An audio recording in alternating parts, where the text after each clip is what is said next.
Pessoal, tudo bem? Vamos resolver essa questão que corresponde à questão de número 58 do capítulo 19 do volume 2 do livro Fundamentos de Física do Resnick Halliday, nona edição. Essa questão é uma questão dentro do capítulo sobre teoria cinética dos gases. A questão 58 menciona o seguinte: em uma garrafa de champanhe, o bolsão de gás dióxido de carbono, principalmente, que fica entre o líquido e a rolha, está a uma pressão PI igual a 5 atm. Quando a rolha é removida da garrafa, o gás sofre uma expansão adiabática até que a pressão se torne igual à pressão ambiente, 1 atm. Suponha que a razão entre os calores específicos molares é γ igual a 4 sobre 3, se a temperatura inicial do gás é Ti igual a 5 graus Celsius, qual é a temperatura do gás no final da expansão adiabática? Então, pessoal, essa é uma questão que envolve conceitos sobre expansão adiabática e dentro do capítulo de teoria cinética dos gases. Então, como discutido nas videoaulas conteúdo e também em outras videoaulas exercício, no caso em que temos uma expansão adiabática, é um processo no qual temos que a pressão vezes o volume elevado ao gama, onde o gama é a razão entre os calores específicos molares, a pressão e a volume constante, isso é uma constante, tá certo?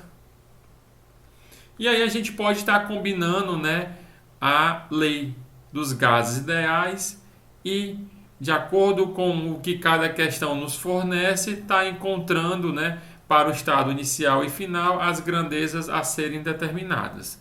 E é mais ou menos o mesmo procedimento que nós utilizaremos aqui numa expansão adiabática, Então, lembrando que processos adiabáticos são processos em que não tem transferência de calor, em geral acontece muito rápido e sem atrito, então o calor é igual a zero, e lá da primeira lei da termodinâmica, que a variação da energia interna, que é calor menos o trabalho, combinando essa expressão, temos que a variação da energia interna seria igual a menos o trabalho. Mas toda essa discussão é apenas para poder relembrá-lo o que se trata um processo adiabático.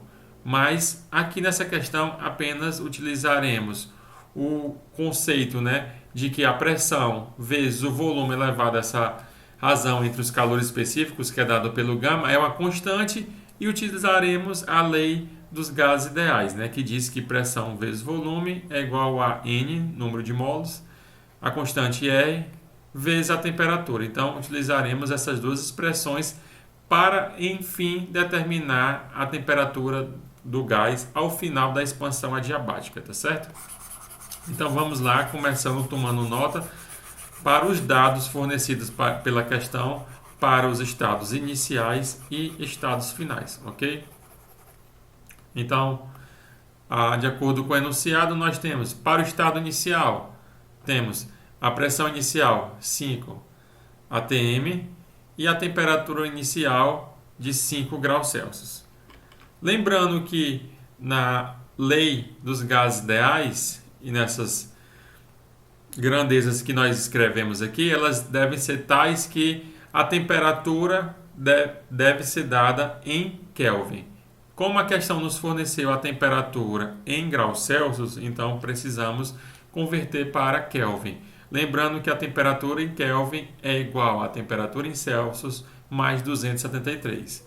Então, dito isso, nós podemos apenas simplesmente só somar 273 a 5 e descobrir a temperatura em Kelvin, que dá 278 kelvins, ok? Então, está aqui a temperatura inicial e a pressão inicial, dois dados fornecidos pela questão. Para o estado final, a questão nos forneceu a pressão final, até se estabilizar aí a pressão atmosférica, que é de 1 atm, tá certo? Então, a pressão final, e a questão nos pergunta sobre a temperatura final. Então, é a temperatura que nós queremos determinar, ok? Então, a gente considera aqui que o gás seja ideal e, como a questão menciona, ele sofre uma expansão adiabática. Então, ele é dado por um processo adiabático. Então, para processos adiabáticos, como eu estava discutindo com vocês, nós sabemos que a pressão vezes volume elevado a gama é uma constante, como expresso aí pela equação de número 1. Combinando aí as situações para o estado como é uma constante, então podemos escrever essa expressão para os estados iniciais e finais, né? Então, de tal forma que nós temos, combinando aí nos estados inicial e final, como essa grandeza pressão vezes volume elevado a gama é uma constante, então o seu valor no estado inicial é o mesmo no estado final. Então isso nos implica a equação de número 2, PI gama igual a PF VF gama, ok? Mas veja que a questão nos forneceu a pressão inicial, temperatura inicial e pressão final e pede para encontrar a temperatura final, tá certo? Então, forneceu P de I, T de I e P de F e nos pediu o T de F, tá certo? Mas notem que essa expressão aqui não envolve a temperatura, mas a gente pode estar combinando a equação de número 2 com a lei dos gases ideais, como eu estava discutindo inicialmente, né? Que a pressão vezes volume é igual a nRT, tá certo? Então a gente pode estar combinando essas duas expressões e como a questão não nos forneceu o volume inicial, então vamos estar escrevendo a equação de número 3 dos gases ideais, explicitando o volume, né? Então volume aí nRT sobre P e substituindo isso para os estados, para o volume inicial e para o volume final, tá certo? Então, combinando aí das equações 2 e 3, nós teremos o que, né? Então, como eu mencionei, então, pressão vezes volume elevado a gama, então, explicitando o volume da equação de número 3 e substituindo aqui o volume, né? Então, temos que P que multiplica nRT sobre P, tudo isso elevado a gama, né? Então, vai aparecer um nR elevado a gama, T elevado a gama, e vai aparecer um T sobre P elevado a gama, que isso dá P menos gama mais 1, ok? Então, como eu aqui tomei nota, isso vai dar o nR elevado a gama, T elevado a gama e P menos gama mais 1. Como aqui discutido, isso é uma constante, né? Então, continua sendo uma constante. Sabemos que N e R são constantes, então esse número nR elevado a gama também é uma constante. O que nos implicará que T elevado a gama vezes P elevado a menos gama mais 1 é uma constante, ok? Então, tomando nota, né, como N e R são constantes, então NR elevado a gama também é uma constante. Então, daí, nós temos que T elevado a gama vezes P elevado a menos gama mais 1 é uma constante, tá certo? E da mesma forma como discutimos aqui da equação para a equação 2, para os estados iniciais e finais, podemos fazer o mesmo aqui, já que isso é uma grandeza, essa grandeza é constante, então é a mesma nos estados iniciais e finais, tá certo?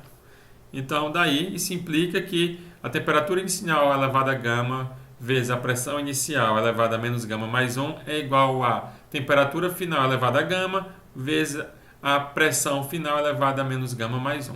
Tá certo? Como expresso aqui pela equação de número 6. E aí, como a questão nos pede a temperatura final, da equação de número 6, a gente pode estar explicitando a temperatura final, ok? Então, a temperatura final, né, passando esse termo dividindo no lado esquerdo, então isso dá a temperatura final elevada a gama igual a temperatura inicial elevada a gama, e aí vai aparecer P de I dividido por P de F, tudo isso elevado a menos gama mais 1. Então, nós podemos passar raiz de gama, o que nos vai dar T de F igual a T de I, que multiplica P de I dividido por P de F, que é elevado, tudo isso elevado a 1 menos gama dividido por gama, ok? Então, essa é a expressão que a gente vai estar substituindo os valores e finalmente determinar a temperatura final, ok? Então, nesse ponto, é o ponto apenas que nós vamos substituir os valores que nós tomamos nota inicialmente da pressão inicial, da temperatura inicial e da pressão final. E com isso determinar a temperatura final, ok? Então, substituindo esses valores que eu acabei de mencionar para vocês, temperatura inicial 278 kelvins, a pressão inicial 5 atm e a pressão final de 1 atm. O gama, a questão menciona que é 4/3, tá certo? Então, notem aqui o gama dado 4/3.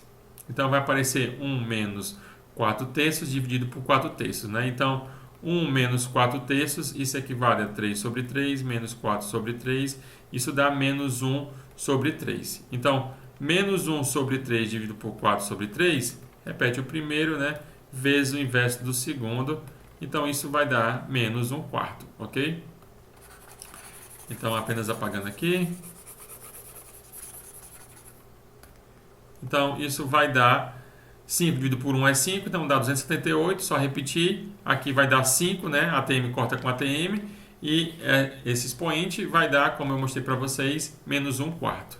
Então, realizando essas operações, nós finalmente encontramos uma temperatura final de aproximadamente 185,91 Kelvin, tá certo?